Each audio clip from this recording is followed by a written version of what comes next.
Halo teman-teman semua, kembali lagi bersama Adinda di channel Batas Kisah. Semoga teman-teman Batas Kisah sehat selalu ya. Nah, sekarang kita akan melanjutkan kisah yang masih bersambung sebelumnya dengan judul Asmara yang Terlarang. Kalau teman-teman Batas Kisah belum nonton episode sebelumnya, Adinda sudah mencantumkan linknya di deskripsi video ini ya. Yuk simak ceritanya sampai selesai.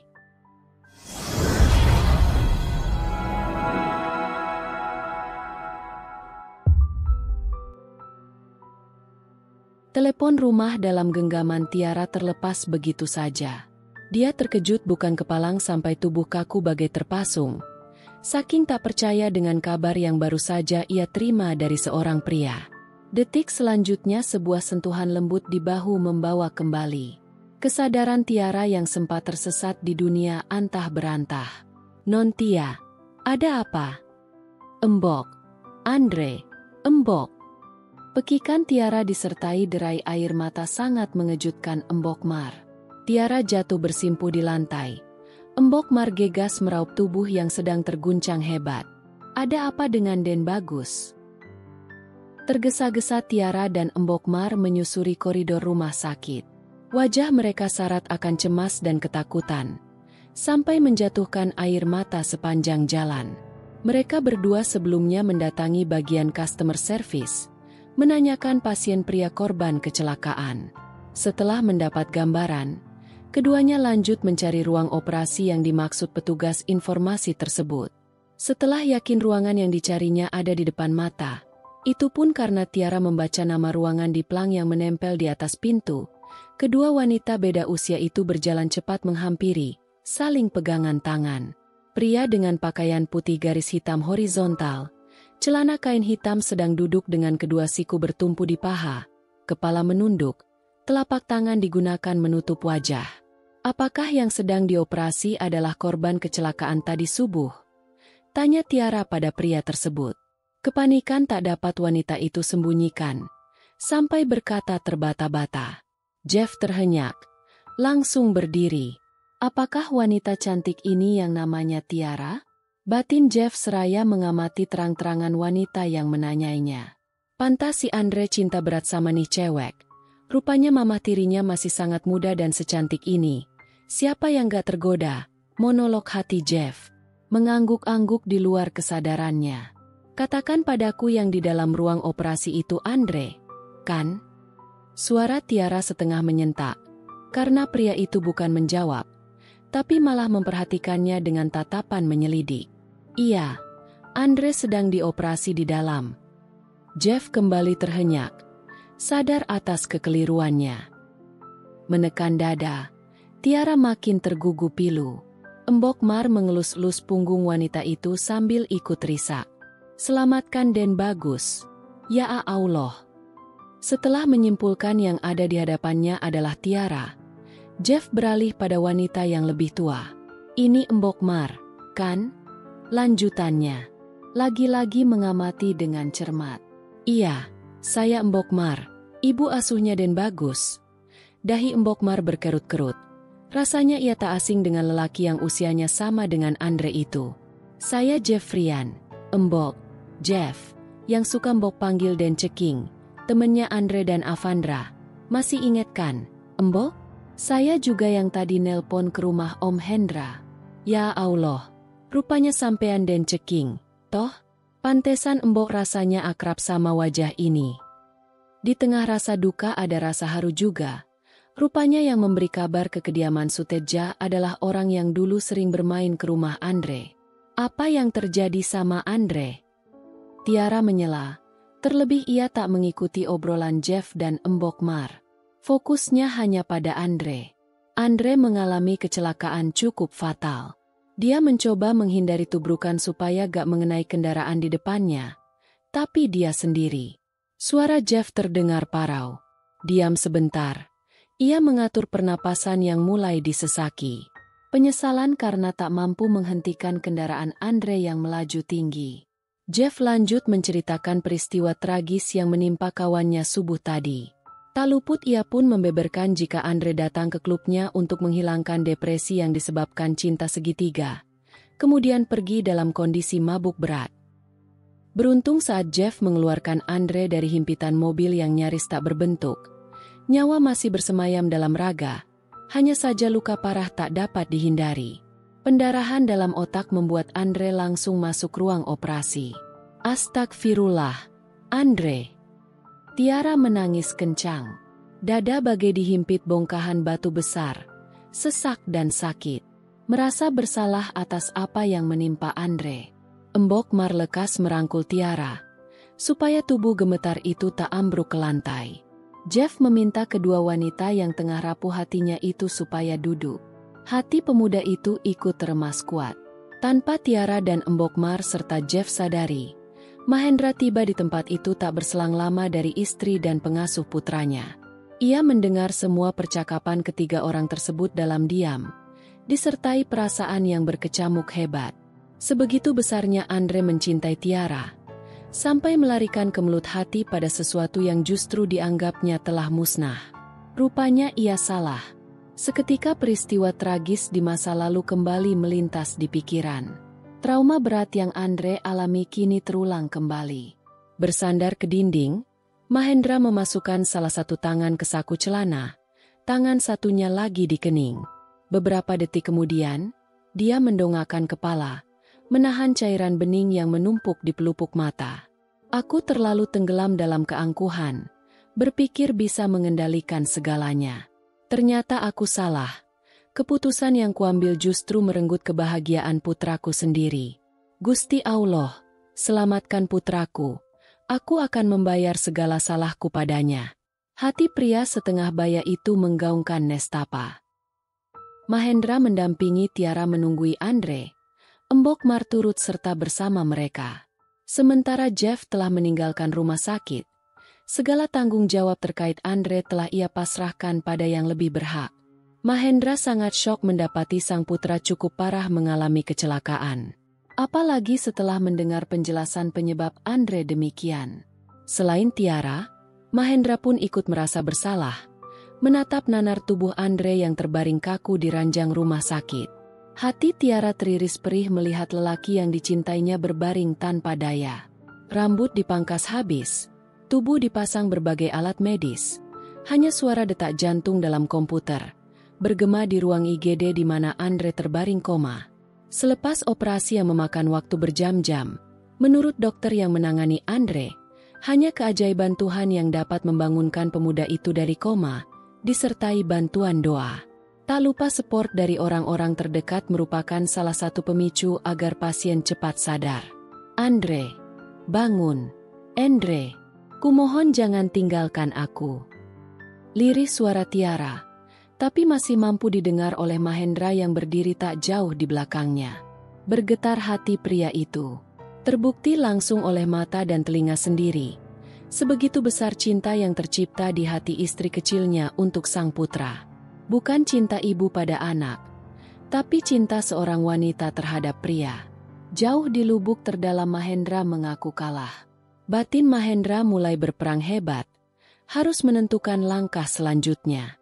Langkah menghadirkan mimpi buruk yang semula tak pernah ada dalam rencana. Waktu berjalan lambat di sisi orang-orang yang hatinya diselimuti gundah dan lara. Raut-raut duka memayungi aura mereka. Tak terasa 10 hari tanpa Tiara lewati menunggu Andre di rumah sakit. Gadis itu enggan beranjak dari sisi lelaki yang dicinta. Hanya waktu tertentu saja ia meninggalkan ruangan.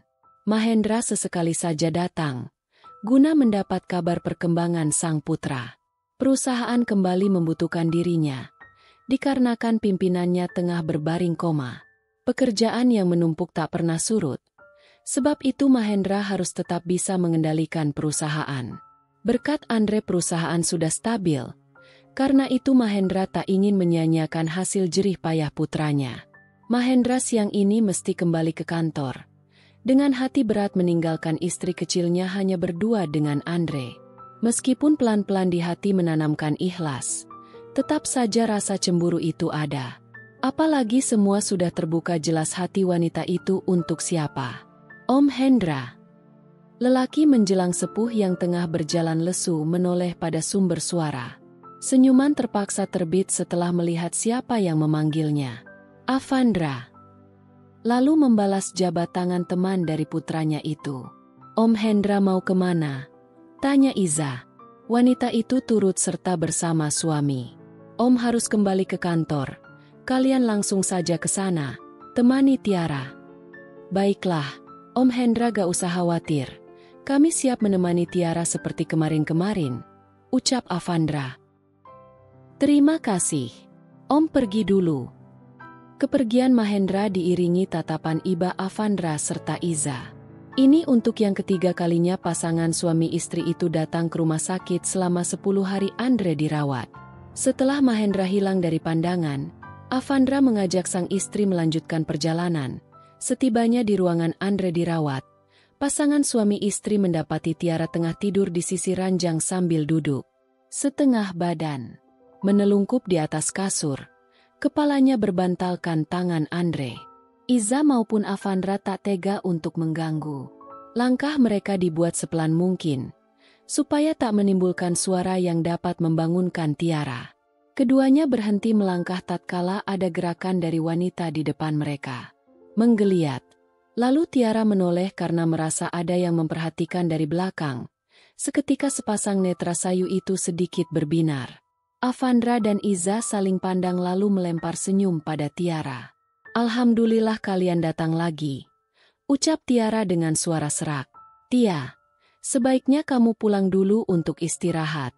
Biar aku dan Bang Avan yang nungguin Andre, kata Iza, khawatir dengan keadaan Tiara yang lemas dan berwajah pucat, disebabkan kurangnya istirahat maupun tidur.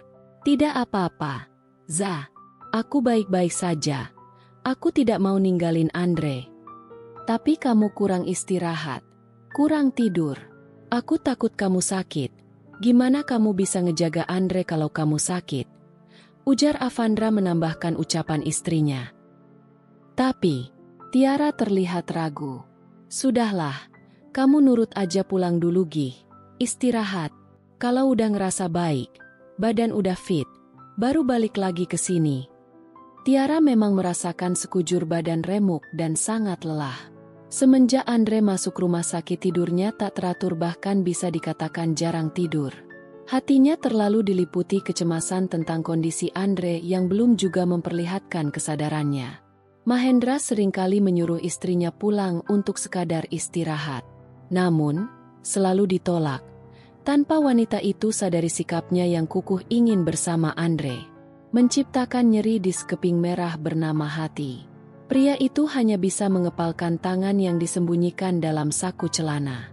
Kejumawaan, ego yang tinggi tak kuasa Mahendra tunjukkan, karena tak pantas bersikap demikian, di saat sang putra tertimpa musibah. Hati kecil pria itu masih sanggup mengendalikan sisi gelapnya. Untuk sejenak Tiara terhanyut dalam bingung, barulah menit berikutnya ia berkata, "Baiklah, aku memang butuh memulihkan tenaga. Embok Mar sebentar lagi datang buat gantiin aku, juga bisa menemani kalian." Akhirnya Tiara mengambil keputusan, setelah dirasa-rasa tubuhnya tak sanggup lagi dibawa untuk tegar. "Nah, gitu dong. Andre juga pasti gak keberatan ditinggalin kamu sebentar. Karena tahu pujaannya butuh istirahat."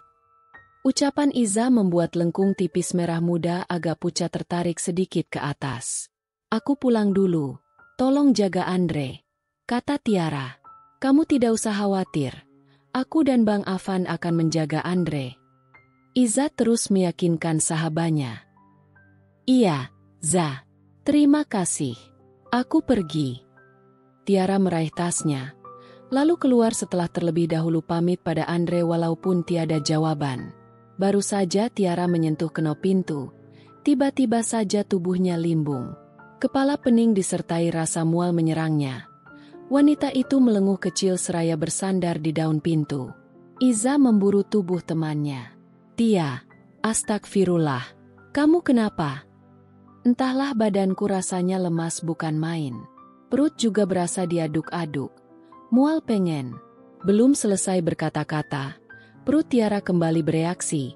Kali ini lebih hebat. Membekap mulut, takut mengeluarkan isi perut di sembarang tempat. Tiara berlari ke kamar mandi yang terdapat dalam ruangan. kemudian memuntahkannya di sana. Iza mengikuti dan membantu temannya dengan memijit-mijit tengkuk. Merasa sudah cukup, Tiara bersandar ke dinding kamar mandi. Memejamkan mata seraya mengelus perut. Bibirnya bergumam pelan. Andre. Melangkah gontai meninggalkan area rumah sakit. Tangan Tiara tak lepas mengusap perut, di mana di dalamnya telah bersemayam calon bayi. Perasaan campur aduk mengiringi setiap langkah yang penuh irama nestapa. Andre, cepat bangun. Aku tidak sanggup menghadapi ini sendirian. Awalnya tak terlintas dalam pikiran bahwa dirinya tengah berbadan dua. Tiara hanya menduga sakit kepala yang menyerangnya disertai mual cukup hebat. Akibat dari masuk angin dan kurang tidur, ditambah memikirkan Andre. Tiara merasakan hal tersebut setelah 2 hari Andre dipindahkan ke ruang rawat. Selesai operasi. Namun, dugaan tersebut mulai diragukan ketika ingat siklus haidnya belum juga muncul, padahal sudah sangat terlambat. Makin hari firasat Tiara makin kuat. Lalu untuk memastikan firasat tersebut benar atau salah, diam-diam memeriksakan diri ke bagian kebidanan. Selagi dirinya berada di rumah sakit dan hasilnya cukup mencengangkan, positif. Meskipun kala itu Tiara sedang bersama Mbok Mar, ia tak berani menceritakan perihal kehamilannya. Terhadap Iza pun ia tak berani jujur, karena anak yang dikandung bukan benih suami, tapi benih dari anak tiri. Nafkah batin terlarang menuai hasil. Meskipun awalnya Tiara mati-matian berontak, tapi percintaan yang kedua kali dalam semalam itu tak mampu menolaknya. Melakukan dosa mengatasnamakan cinta. Tiara meminta Dahlan mengantarkannya ke rumah orang tua, bukan ke rumah Megah Suteja. Dia ingin merehatkan raga dengan tenang di rumah yang berisi keluarga sendiri. Jika pulang ke rumah suami belum siap, rasa bersalah terus menghantui perasaannya. Tiba di rumah orang tua, Tiara disambut gembira campur heran. Pasalnya sang putri kesayangan datang dalam kondisi seperti orang pesakitan. Tatapan sendu tak bergairah, wajah sepucat kapas, disertai kantung mata yang nampak jelas. Badan pun kurus kurang terurus.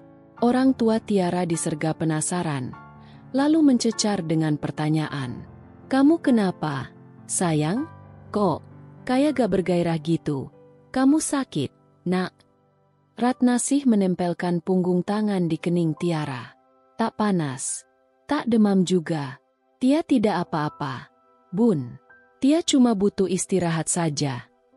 Melangkah lesu memasuki rumah. Khawatir dan tak tega dengan keadaan sang putri, Ratna menahan diri untuk tak merongrongnya.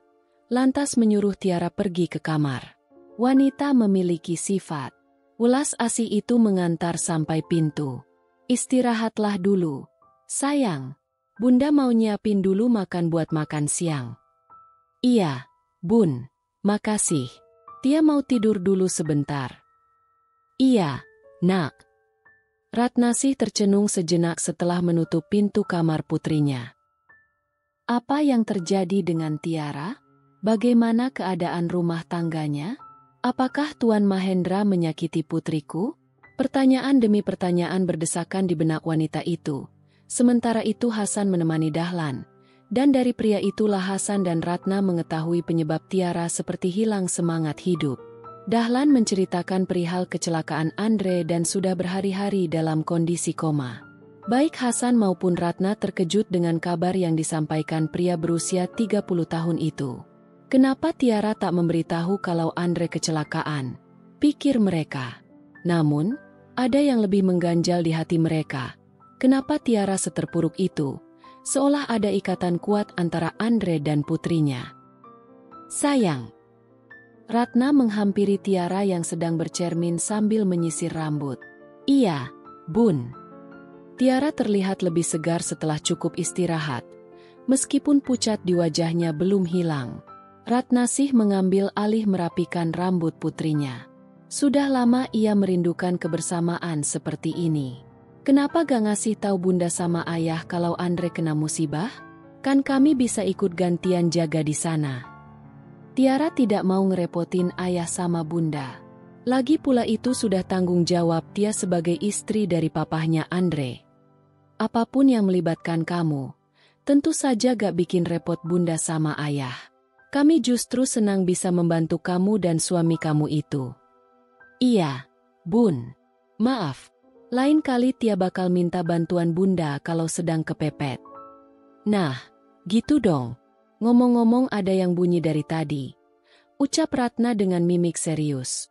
Di mana? Tiara menoleh kanan kiri.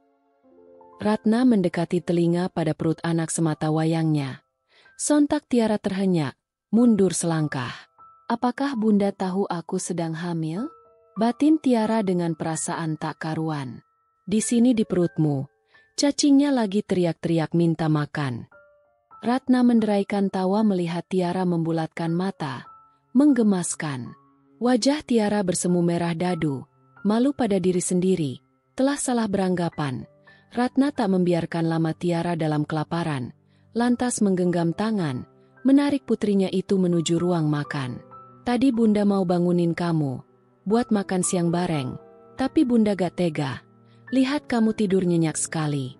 Maaf ya, kepaksa Bunda sama Ayah makan duluan. Soalnya kasihan Pak Dahlan juga kelihatan sudah sangat lapar. Ratna mengalaskan nasi pada piring Tiara beserta lauk pauk yang masih terasa ada hangat-hangatnya. Tidak apa-apa kok, Bun.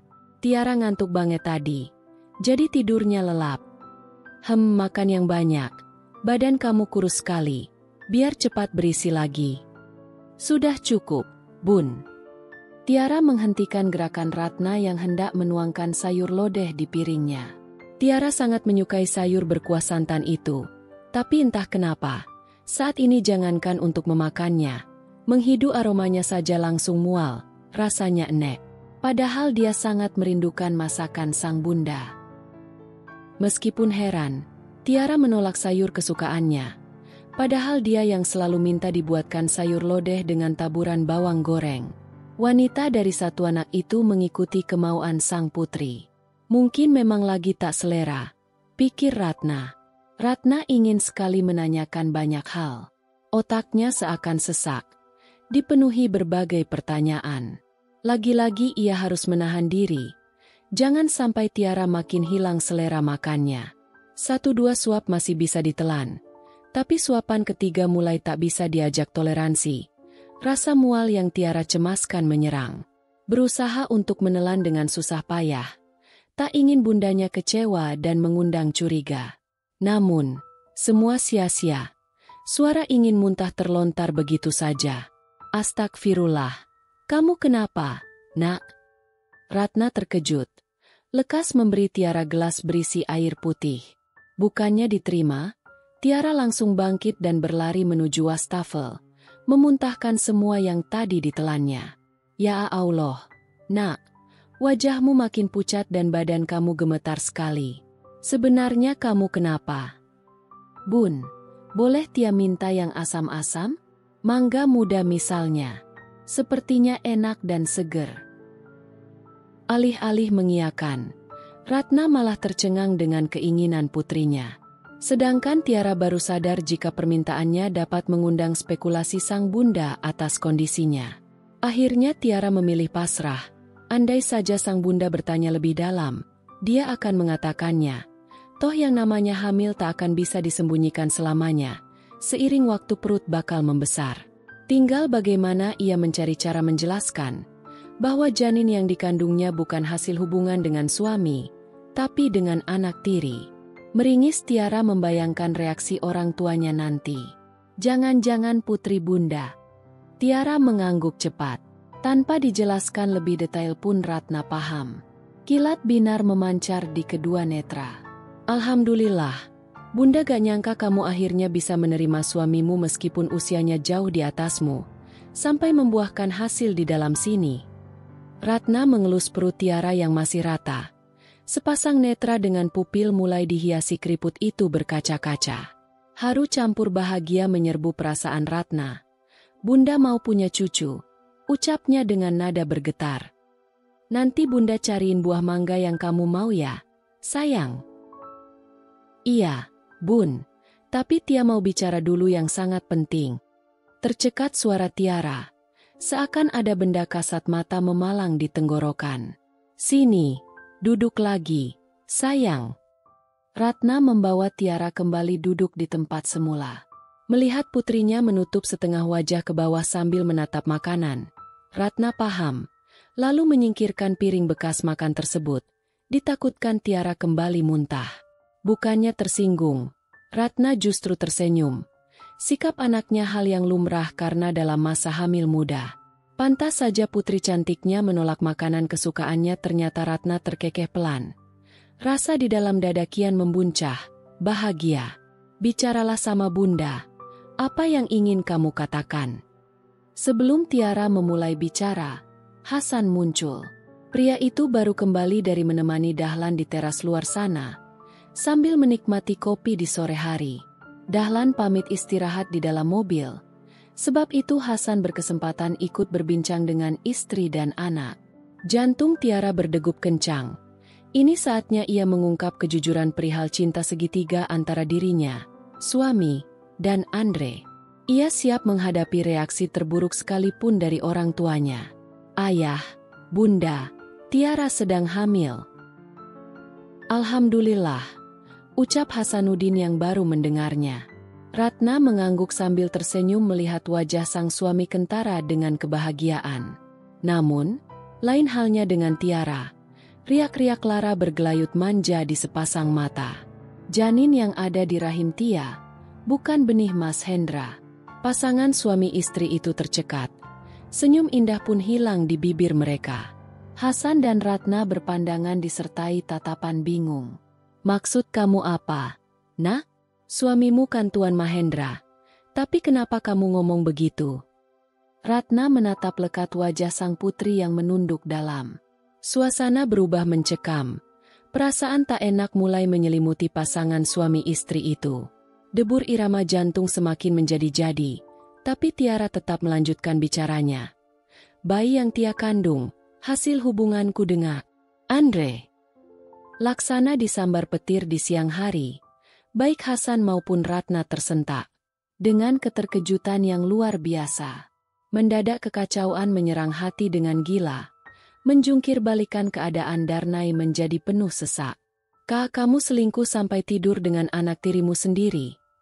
Tanya Ratna dengan suara bergetar. Seraya berusaha mengontrol badai di hatinya. Anggukan Tiara kian menambah panik orang tua sampai berkali-kali. Menggaungkan istighfar. Hasan bangkit disertai menggebrak meja. Melonjakan kedua wanita yang mulai meluruhkan air mata. Kak, kamu sudah durhaka pada suamimu. Kamu mengkhianati pernikahan yang kamu ikrarkan di hadapan Allah. Astagfirullah. Apa yang merasuki otakmu, Tiara? Baru kali ini Hasan melontarkan kata-kata disertai nada tinggi. Meskipun pernikahanmu dengan Mahendra bukan karena cinta, tapi berdasarkan utang, tapi ayah tidak pernah mengajarimu berzina. Ayah tidak pernah mengajarimu mengkhianati pernikahan. Lanjut Hasan. Suaranya mulai serak berpadu dengan emosi yang meledak-ledak. Benar yang dikatakan ayahmu. Nak, kalau memang kamu mencintai Andre, harusnya kamu bisa bicara baik-baik atau mengendalikan diri, bukan dengan bermain api. Ratna terisak-isak. Rasanya sulit dipercaya. Putri yang memiliki hati polos dan lembut bisa senekat itu. Tiara makin tersudut ke lembah pilu, menjatuhkan diri berlutut di lantai. Tubuh berguncang hebat. Suara tangis menggema ke seluruh ruangan. Maafin Tia, ayah, bunda. Tia memang sudah mengkhianati suami. Tapi perlu ayah sama bunda tahu. Mas Hendra tak pernah memberiku nafkah batin. Dia tidak bisa melakukan hubungan suami istri. Hasan beserta istrinya dibuat keluh 1000 bahasa oleh rentetan kata beraroma duka dari bibir sang anak. Seketika otak keduanya mencerna makna di balik ucapan Tiara. Katakan lebih jelas lagi maksud ucapanmu, Nak. Suara Hasan memelan. Mas Hendra, pria yang ayah setujui menikah dengan Tia lemah syahwat. Lagi-lagi tubuh Hasan dan Ratna bagai dihempaskan badai dahsyat. Lemah syahwat? Suami putrinya lemah syahwat? Kata-kata itu terus terngiang. Meluluh lantakan dunia pasangan suami istri itu. Setelah tahu fakta yang mencengangkan dari mulut putri sendiri, Hasan dan Ratna tak bisa lagi menaruh amarah. Apalagi Tiara sudah menceritakan bagaimana ia bisa hamil. Cinta memang telah membutakan segalanya.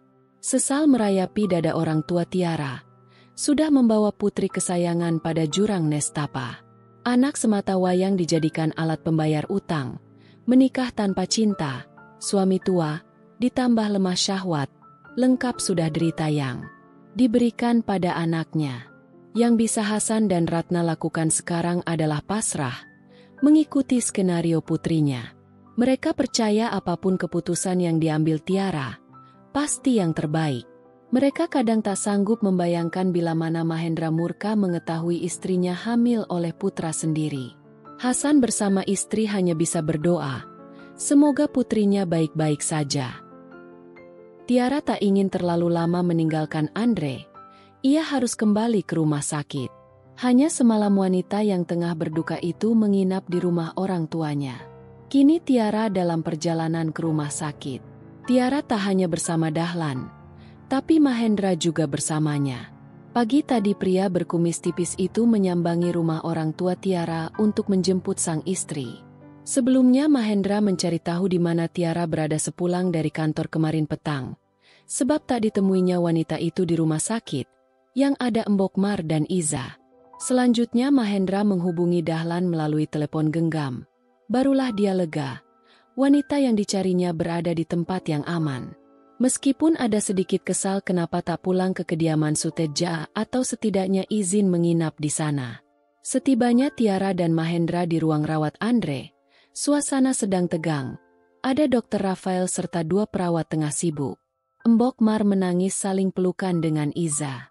Pasangan itu menghampiri kedua wanita yang berdiri tak jauh dari pintu. Ada apa? Bagaimana keadaan Andre? Tiara panik. Apa yang terjadi pada Andre? Mahendra ikut menyuarakan kepanikannya. Andre lagi kritis. Jawab Iza. Iya, Non, Tuan Besar. Den Bagus mendadak kejang-kejang. Lalu jantungnya melemah. Wanita sepuh berbadan subur itu terisak-isak. Ya Allah, Andre, Tiara syok. Mahendra hanya mendesah berat. Tunggu, maaf jangan dulu mendekat. Pasien sedang ditangani. Tolong tunggu di sini. Seorang perawat mencegah Tiara yang hendak berlari menghampiri Andre. Kamu tenang dulu, Tia. Biarkan dokter menolong dulu Andre. Iza beralih memegang temannya. Embok Mar ikut merangkul sang nona. Iya, Non. Kita tunggu di sini sambil mendoakan Den Bagus. Hati Mahendra kian mencelos oleh sikap Tiara yang sangat terpukul. Bahkan sewaktu di perjalanan menuju rumah sakit tadi, ia mencoba mengajak istrinya bicara, tapi wanita itu lebih banyak diam. Raga bersamanya, tapi jiwanya entah di mana. Defibrilator, cepat! Ucap Dr. Rafael pada perawat di ruangan bernuansa putih, di mana Andre berbaring antara hidup dan mati. Denyut nadi Andre makin lemah setelah beberapa saat diserang kejang-kejang. Suara detak jantung dalam layar monitor terdengar jarang-jarang serta memperlihatkan garis lurus kemudian melengkung sedikit. Begitu seterusnya. Tak lama kemudian, garis di layar monitor tiba-tiba berubah lurus panjang. Kondisi ini menandakan berhentinya aktivitas listrik jantung secara total. Isi daya 20 joule. Cepat! Dokter bernama Rafael kembali berteriak seraya menggosokkan alat kejut jantung, lalu ditempelkan pada dada Andre. Tubuh Andre terangkat. Tak lama terhempas kembali tanpa ada perubahan detak jantung. Suasana tegang kian terasa. Salah satu perawat meminta Mahendra dan ketiga wanita yang tengah menangis supaya menunggu di luar. Ditakutkan makin syok dan panik bila mana terjadi sesuatu yang tak diinginkan. Naikkan 30 joule. Untuk kedua kalinya tubuh Andre terangkat lebih tinggi, kemudian kembali terhempas. Pemuda itu belum juga menunjukkan tanda-tanda kehidupan. Mahendra, Tiara, Iza, dan Embok Mar merapalkan doa di luar ruangan, disertai air mata yang seakan tiada surutnya. Mereka penuh harap Allah memberi kesempatan pada Andre, kembali bercengkrama dengan semesta. Isi daya lagi lebih tinggi, perintah Dr. Rafael dengan suara kencang. Semua petugas kesehatan itu tak menyerah begitu saja. berusaha semaksimal mungkin agar jantung pasien kembali berdetak. Meskipun mustahil, tapi menurut mereka tak ada yang tak mungkin bagi Allah. Lagi dan lagi alat yang ditempelkan ke dada terus mengirimkan kejut jantung. Namun, Dr. Rafael menggelengkan kepala, air muka kentara dengan keputusasaan. Dokter berdarah Cina itu memberikan alat kejut jantung pada salah satu perawat. Dia belum mau menyerah. Naik ke atas brankar melakukan pijat jantung secara manual. Dr. Rafael masih berharap Andre tertolong dengan usaha terakhirnya. Wajah pasien di bawahnya nampak tenang. Meski samar, ia melihat lengkung tipis pucat pasi itu membentuk senyum. Ayolah, Tuan muda, bangun. Di luar sana ada orang-orang yang menyayangi Anda, menunggu dengan penuh harap. Mereka semua belum siap kehilangan Anda. Saya mohon, bangunlah. Ucapan serupa bisikan pengiring usaha sang dokter membangunkan pasien. Tetes demi tetes keringat semakin deras. Desahan serupa putus asa kadang terlontar begitu saja dari mulut sang dokter. Rasa lelah mulai mendera, tapi tangannya terus memompa dada. Baik dokter maupun perawat dibuat tersentak oleh suara layar monitor. Garis lurus mulai menunjukkan lengkung grafik tak beraturan, meski jarang-jarang. Kalimat hamdalah dari salah seorang perawat membawa kembali semangat Dr. Rafael. Cepat pasang selang oksigen. Detak jantung mulai normal. Dokter memeriksa kondisi Andre lebih detail sampai tarikan napas lega terdengar. Dr. Rafael menyeka keringat oleh punggung tangan. Dalam hati tak henti mengucap syukur atas keajaiban Allah. Pasiennya telah kembali. Setelah keadaan kondusif, keempat orang yang menunggu di luar dipersilakan kembali masuk. Tiara langsung melabuhkan pelukan. Embok Mar mencium kepala Andre. Iza hanya mendekat saja, ikut merasakan lega yang luar biasa. Jangan seperti itu lagi. Andre, jangan tinggalin aku. Lagi-lagi sikap yang ditunjukkan Tiara menciptakan sengatan pilu di dalam dada. Luka semakin menyemai di hati Mahendra. Sadar bahwa ia benar-benar tak diharapkan istri, menjadi lelaki nomor satu yang bertahta di hatinya. Embok Mar maupun Iza hanya bisa meringis, membaca situasi yang terjadi di antara mereka. Terima kasih, Dok. Sudah berusaha membawa putra saya kembali, ucap Mahendra sebelum Dr. Rafael meninggalkan ruangan. Saya hanya sekadar menjalankan tugas. Selebihnya Tuhan memang belum benar-benar mengizinkan putra Tuan meninggalkan dunia. Mahendra hanya menganggukkan kepala. Entah ia harus bereaksi macam apa. Selaksa perasaan campur aduk di dalam dada. Baiklah saya permisi. Ada tugas lain menunggu saya. Lanjut dokter bermata sipit itu. Silakan. Percakapan kedua pria beda profesi itu tak berlangsung lama. Dr. Rafael meninggalkan ruangan diikuti dua perawat yang sudah selesai dengan tugasnya. Hari demi hari Tiara lalui seraya merangkai kesabaran. Setia pada kepercayaan bahwa penantiannya sewaktu-waktu bakal berbuah manis. Mengenyampingkan perasaan seseorang yang haus akan perhatiannya. Mahendra setiap hari hams menelan getir. Tiara benar-benar tak pernah ada untuknya selaku istri. Memilih sibuk dengan Andre. Petang ini pria itu baru tiba di ruang rawat. Ada keinginan kuat menemani istri menjaga putranya. Membuka pintu perlahan. Seketika gendang telinganya disapa ayat-ayat Allah yang melantun indah dari lengkung tipis merah jambu milik Tiara. Di samping cemburu, Mahendra terenyuh. Wanita itu pantang menyerah. Terus berusaha menghidupkan jiwa Andre dengan cara apapun. Mahendra tak lekas masuk, tapi berdiri di antara celah pintu, menunggu Tiara selesai dengan aktivitasnya. Wanita yang sedang memakai mukena itu melipat Al-Quran, lalu menaruhnya di laci nakas. Tiara beralih menghadap Andre yang masih betah berbaring dengan mata terpejam. Andre, kapan kamu mau bangun? Kamu tidak rindu sama aku? Ucapnya, tanpa menyadari ada sosok pria sedang memperhatikan dari belakang dengan hati meradang. Mengelus lembut kepala Andre yang tertutup perban. Air mata tak kuasa lagi dibendung. Berdesakan ingin keluar dan sekali kedip menggelincir dengan bebas. Andre, aku harus mengatakan ini.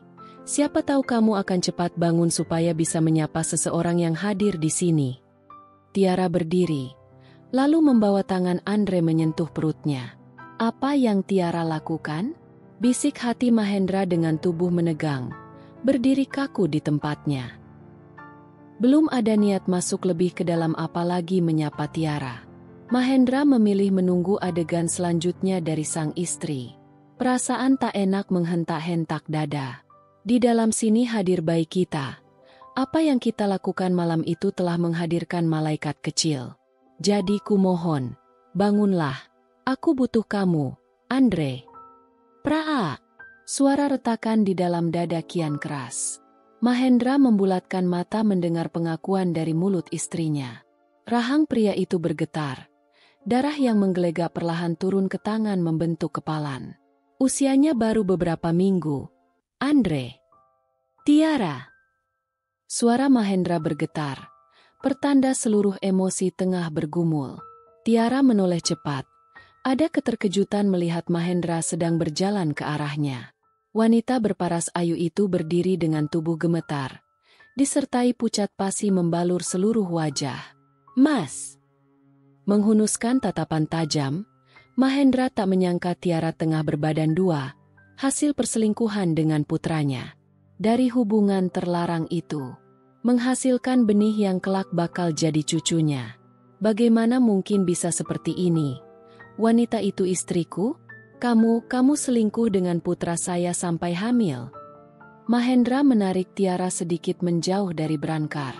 Kemudian meremas kedua bahu wanita itu. Mas Hendra. Tiara menggelengkan kepala. Hati menciut mendapati api angkara di sepasang netra legam yang sedang menatapnya. Kenapa? Apa karena saya tidak bisa memberimu nafkah batin lalu kamu memintanya pada Andre, putra saya sendiri? Hah? Geram, sampai gigi bergemeretak. Meskipun sadar tak mampu memberi nafkah batin, tapi dirinya memang mencintai Tiara. Pengkhianatan yang dilakukan anak dan istri telah menghancurkan jiwa raganya. Bukan, Mas Hendra salah paham. Kamu pikir saya tuli? Saya mendengar yang kamu ucapkan pada Andre. Mahendra melepas cengkraman di bahu Tiara dengan dihentak keras. Tubuh berbalut mukena itu tersungkur ke lantai. Tiara memekik dan merintih. Saking sakit batinnya, pria itu tak peduli. Bukan seperti itu, Mas. Merangkak, Tiara berusaha memeluk kaki Mahendra. Namun, pria itu mundur sehingga Tiara meraih tempat kosong. Istri macam apa kamu? Meskipun laki-laki yang menikahimu ini tidak mampu memberi nafkah batin, kenapa harus putra saya yang diminta untuk meniduri kamu? Ternyata semurah itu harga dirimu, Tiara. Hati Tiara dirajam ngilu. Rentetan kata yang terlontar dari mulut Mahendra bagai serbuan sembilu berkarat menancap di inti jantung. Mas, tolong dengarkan penjelasanku. Tiara berusaha berdiri di atas kakinya yang goyah. Mencengkram rahang Tiara. Saking kuat wanita itu meringis menahan sakit. Penjelasan yang bagaimana lagi? Desisnya. Tiara dan Mahendra tersentak. Keduanya menoleh ke arah suara yang sudah lama tak didengarnya. Mata kedua pasangan suami istri itu membelalak. Terkejut luar biasa. Bersambung. Terima kasih teman-teman Batas Kisah. Mohon maaf jika Adinda ada kekurangan dalam membacakan ceritanya. Semoga teman-teman semua bisa terhibur dengan cerita yang Adinda bawakannya. Oh iya, jika teman-teman Batas Kisah menginginkan kelanjutan dari cerita ini, jangan lupa subscribe, like dan bisa bantu komen di bawah ya, agar Adinda lebih semangat untuk menghadirkan kelanjutan cerita yang menarik berikutnya. Sampai ketemu lagi di episode berikutnya ya. Sekian dan terima kasih.